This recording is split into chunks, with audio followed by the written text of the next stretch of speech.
They thought she was just another grieving black mother, just another voice to silence. But what they didn't know, Maya Vasquez is the most lethal Delta Force commander the U.S. has ever trained. And her war isn't fought overseas. It's here, in Riverbrook.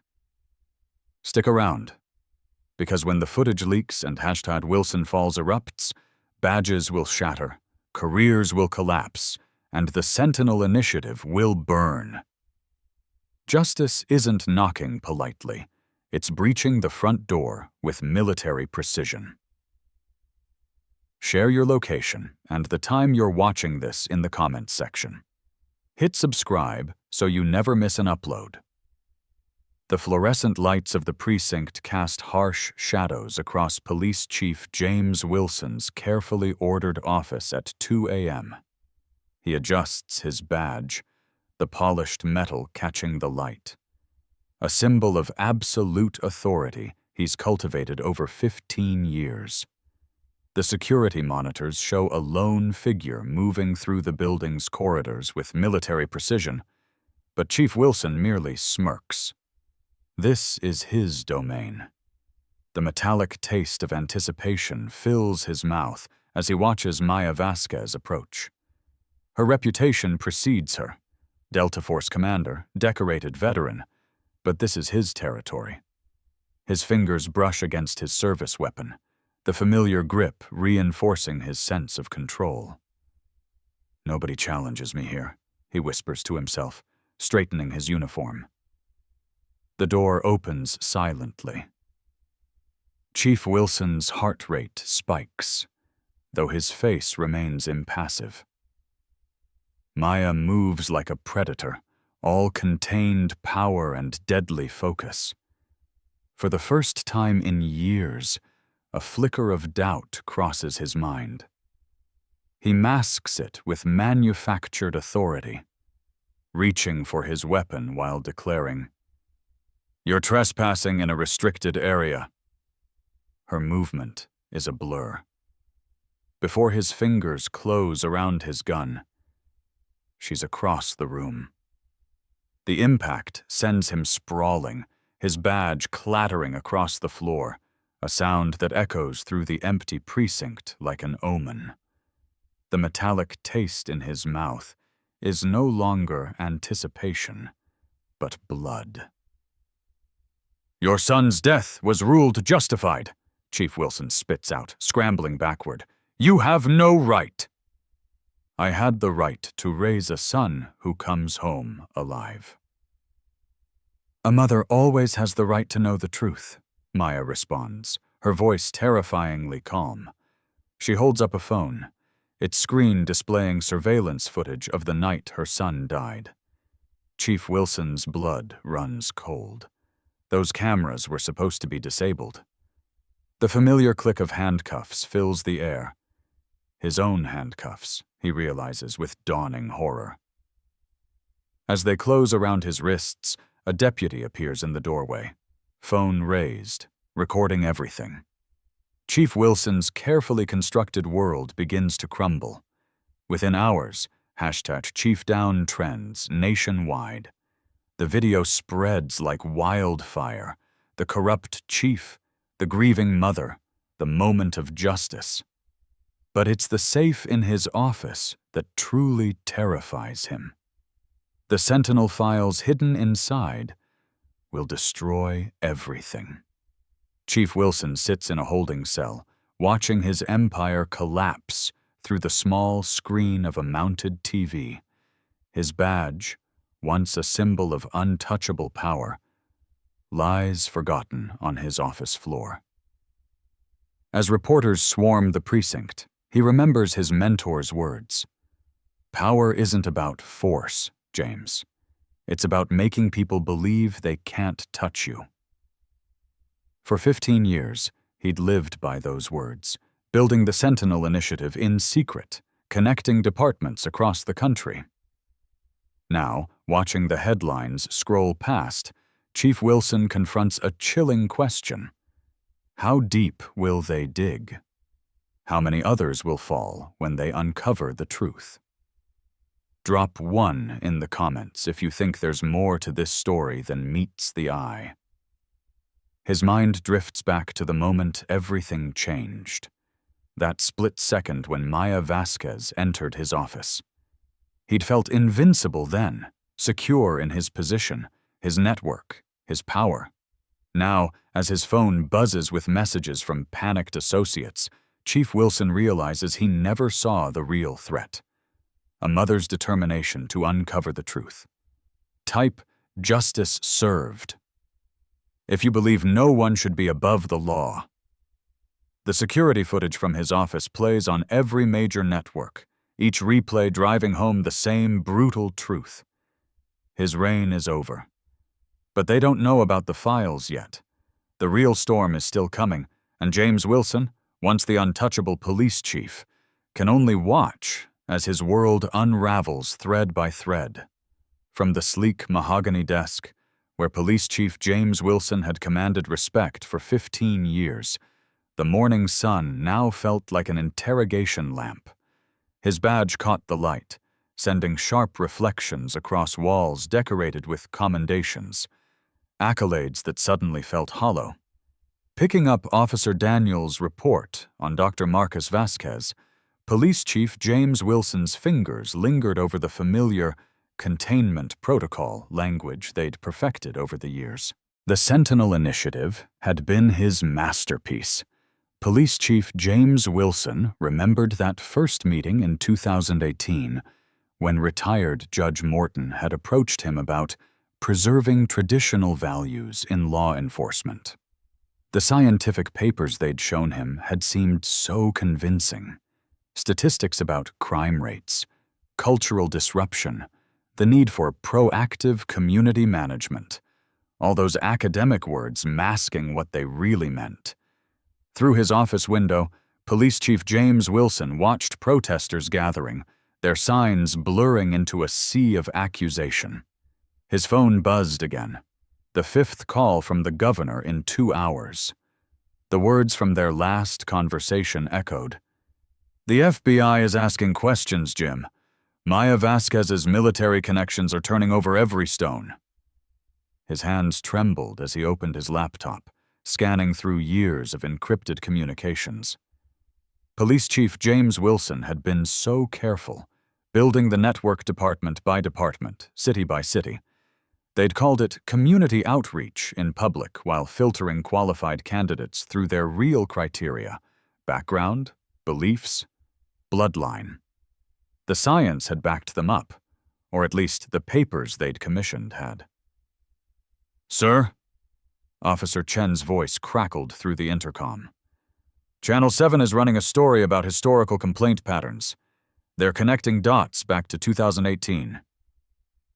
Police Chief James Wilson's badge seemed heavier now as he clutched it, remembering how proud he'd been when Judge Morton had first initiated him into the Sentinel Initiative. The thin blue line between order and chaos, they'd called it. Now that line was unraveling, exposed thread by thread. His personal phone lit up with a message from Commander Hayes of the Riverside Precinct. Maya Vasquez's team found the training manuals, the old ones, going dark. Another domino falling. The protest chants grew louder. "No more secrets, no more lies." Police Chief James Wilson's fingers hovered over his keyboard, considering deletion, but the governor's warning rang clear. "Digital forensics will find everything. Don't make it worse." Looking at Dr. Marcus Vasquez's file again, Police Chief James Wilson saw what he hadn't before. A distinguished researcher, a community leader, a father. Not a disruptive element, but a human being. His son's death wasn't containment. It was murder sanctioned by systems Police Chief James Wilson had helped build.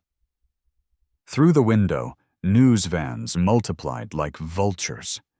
His badge caught the light again, and for the first time, Police Chief James Wilson saw not authority, but accountability reflecting back.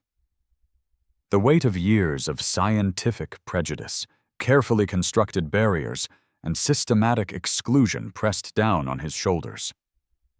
"Have you seen the latest online data dump?" Officer Chen's voice shook. "Sir, they have the recruitment criteria, the psychological profiles, everything."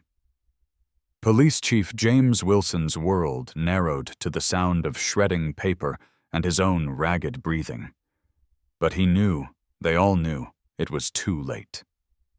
The hidden infrastructure of hate they'd built so carefully was being exposed, not by riots or rebellion, but by the relentless light of truth. Type, "Truth hurts." If you've ever discovered something you believed in was built on lies. An email notification popped up.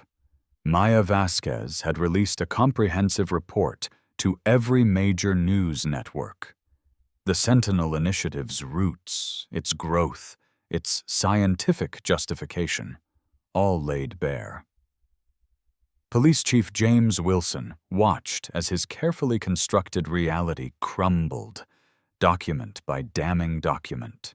The badge on his desk seemed to mock him now.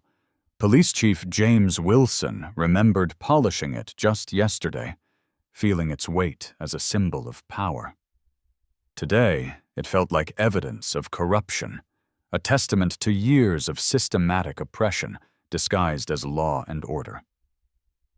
Outside his window, the crowd had grown. Police Chief James Wilson could see Maya Vasquez at its heart, her military bearing unchanged, her grief transformed into purpose. The lines between protector and oppressor, between law and corruption, between science and prejudice, all blurring in the harsh light of exposure. His phone buzzed one final time. The governor's message was brief. "The FBI is here. Don't leave the building." Police Chief James Wilson sat in his chair, watching as everything he'd built began to fall. Understanding too late that the greatest threat to justice hadn't been the people they'd labeled disruptive elements. It had been the prejudice they'd dressed up as protection, the hate they'd hidden behind badges, and the lies they'd called law. Officer Bradley Larson sat at his desk, staring at the badge that had once filled him with pride, but now felt like a burning coal in his palm. The constant whir of news helicopters outside pierced through his office walls, a mocking reminder of how quickly his world was unraveling. Every thump of his heart seemed to echo the words, Maya Vasquez, the name that had become his nightmare. Surveillance footage from the evidence room showed him frantically shredding documents at 3 a.m., his hands trembling as decades of carefully crafted corruption began to surface.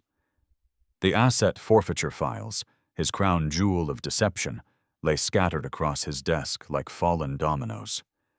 Agent Rodriguez's investigation had begun connecting threads he'd spent years keeping separate, and each new connection felt like another nail in his coffin.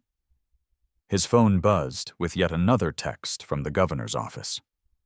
"Distance being considered. Public statement at 4 p.m. Officer Bradley Larson's throat tightened as he remembered how the governor had once praised him at department galas, calling him the future of law enforcement. Now, even his most powerful allies were scrambling to abandon ship. Through his office window, he watched as former colleagues hurried past without making eye contact. The same officers who had once laughed at his jokes and followed his orders now treated him like a virus. Officer Bradley Larson's empire wasn't just crumbling, it was being systematically dismantled by a woman whose military precision made his police tactics look amateur. The evidence room's security camera caught his reflection as he stood there, and for a moment he barely recognized himself. "You've lost control," he whispered, his voice cracking. The badge in his hand seemed to grow heavier with each passing second. He thought of all the families he'd stripped of their assets, all the lives he'd ruined while building his corrupt network. Maya's systematic exposure of the Sentinel Initiative wasn't just destroying his career, It was forcing him to see himself through the eyes of his victims. A breaking news alert flashed across his computer screen. Police corruption scandal deepens, Sentinel falls trends nationwide. Officer Bradley Larson's hands began to shake as he watched the view counter climb. Thousands were sharing body cam footage he thought he'd deleted, showing his direct involvement in the conspiracy. The sound of approaching footsteps made him freeze. Maya Vasquez's voice carried through the hallway, speaking with internal affairs. Her words were clear, precise, devastating. Officer Bradley Larson didn't just participate in the corruption, he architected it. And I have proof. His phone lit up with messages from reporters, each notification feeling like another hammer blow to his carefully constructed facade. The helicopter noise grew louder, and through his window he could see camera crews setting up outside the precinct. The vultures were circling, waiting for his fall. Have you watched an empire crumble? Drop 2 if you've seen justice in action. Officer Bradley Larson's fingers traced the edge of his badge one last time as he heard Maya's footsteps growing closer. The weight of his actions, the lives he'd destroyed, the system he'd corrupted. It all came crashing down in waves of nauseating clarity. The helicopter blades seemed to beat in rhythm with his racing heart, a countdown to his inevitable exposure. The security camera captured his final moments of freedom. Officer Bradley Larson, once the proud architect of corruption, now a cornered man, watching as Maya Vasquez approached his office with federal agents in tow. His badge, the symbol of his corrupt power, slipped from his trembling fingers and clattered to the floor, the sound echoing through the halls like a death knell for the Sentinel Initiative. He had built his empire on stolen lives and broken families. Now, as Maya Vasquez prepared to deliver the final blow, Officer Bradley Larson realized that his greatest fear wasn't losing his power. It was facing the truth about who he'd become. The helicopters circled overhead, their cameras ready to broadcast his downfall to a nation hungry for justice. I noticed that the input provides Police Chief James Wilson as the antagonist's name, and I must maintain this exact name throughout the narrative. I'll craft Part 4, The Rebellion, How to Break Free, from his perspective, maintaining strict name consistency and focusing on his downfall. Police Chief James Wilson's hands trembled as he stared at the untouched badge on his mahogany desk. The gleaming metal that once symbolized absolute authority now mocked him. Outside his office, the hashtag Wilson Falls was trending nationwide, accompanied by thousands of leaked documents exposing the Sentinel Initiative's darkest secrets. Contain the situation! Police Chief James Wilson barked into his phone, his voice cracking. I don't care what it takes, shut down those leaks! But even as he spoke, another notification pinged. CNN's breaking coverage of raids across 12 police departments. His empire was crumbling in real time. The security feeds showed Maya Vasquez approaching the precinct, her military posture unmistakable.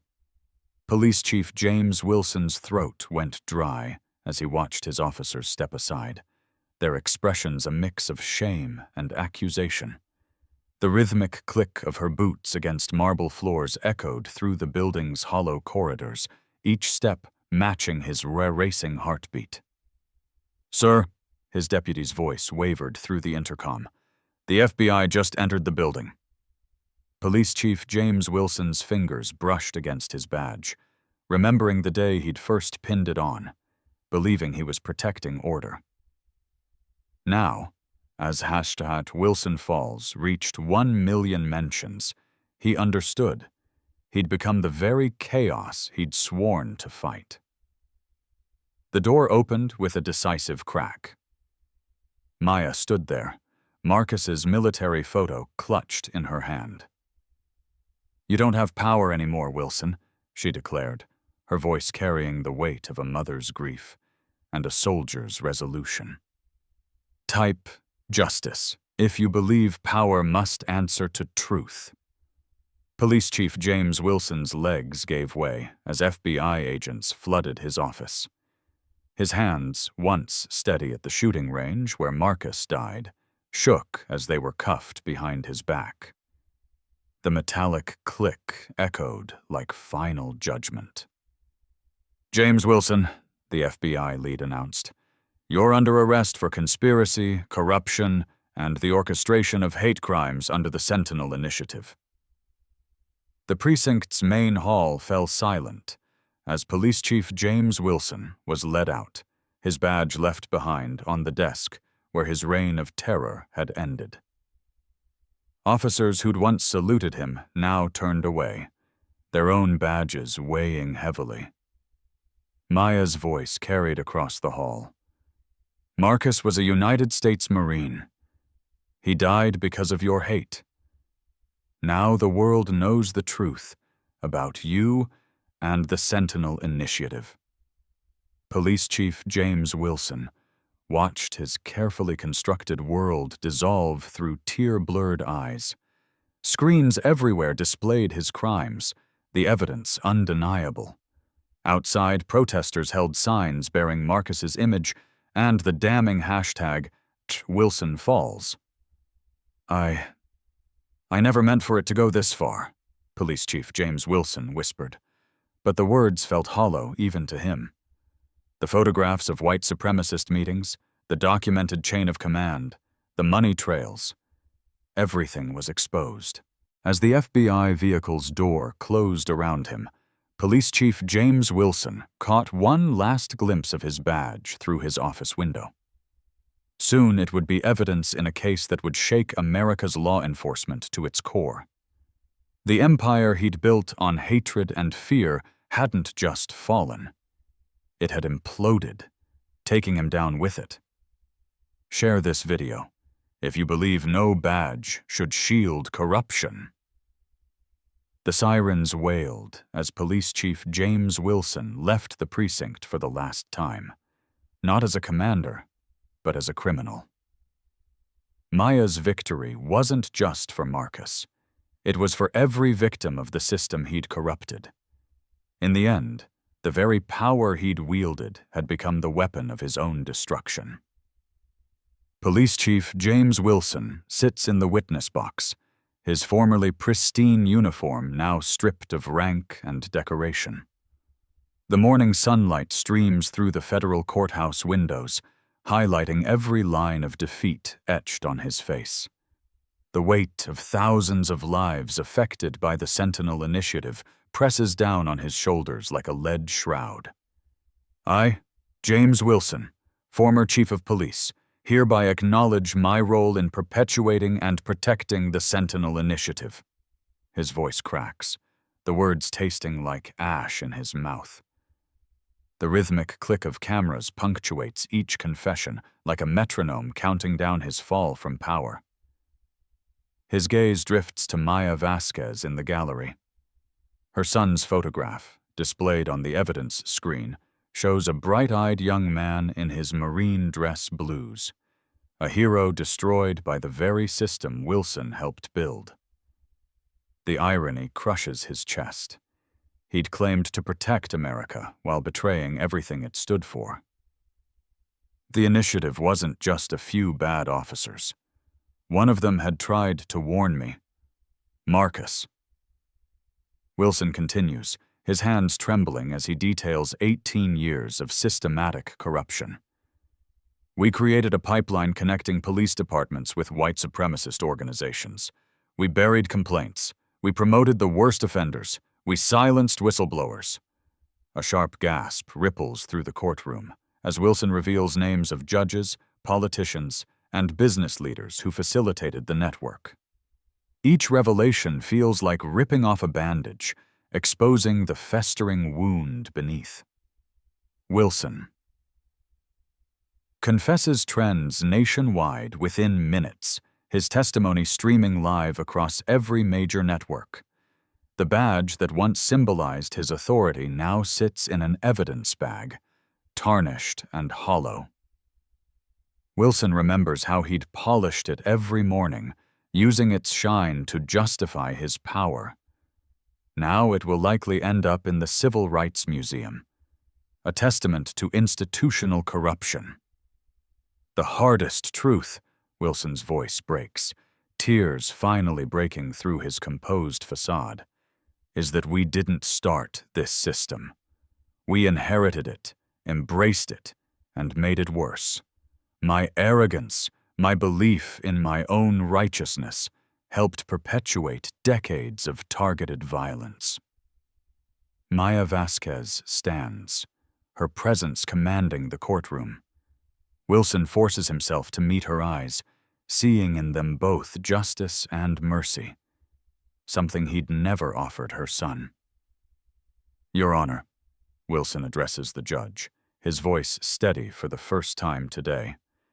I know no apology can resurrect the dead or heal the wounds we inflicted. But perhaps my testimony can help dismantle what we built. The Sentinel Initiative dies today, but the system that bred it lives on.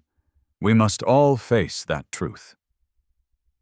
As federal marshals lead him away, Wilson glimpses the courthouse steps on the video feed. Thousands gather, holding pictures of victims, their voices united in a chant that will haunt him forever. No more sentinels, no more silence. The cell door closes with a final, resonating clang. James Wilson, former chief of police, architect of systematic oppression, sits alone with the weight of his crimes. His empire of prejudice has crumbled, but perhaps from its ashes, something better can rise. Type "Truth prevails" if you believe one person's courage to speak out can change the system. Share this testimony to show the world that no corruption can hide forever. #Wilson confesses.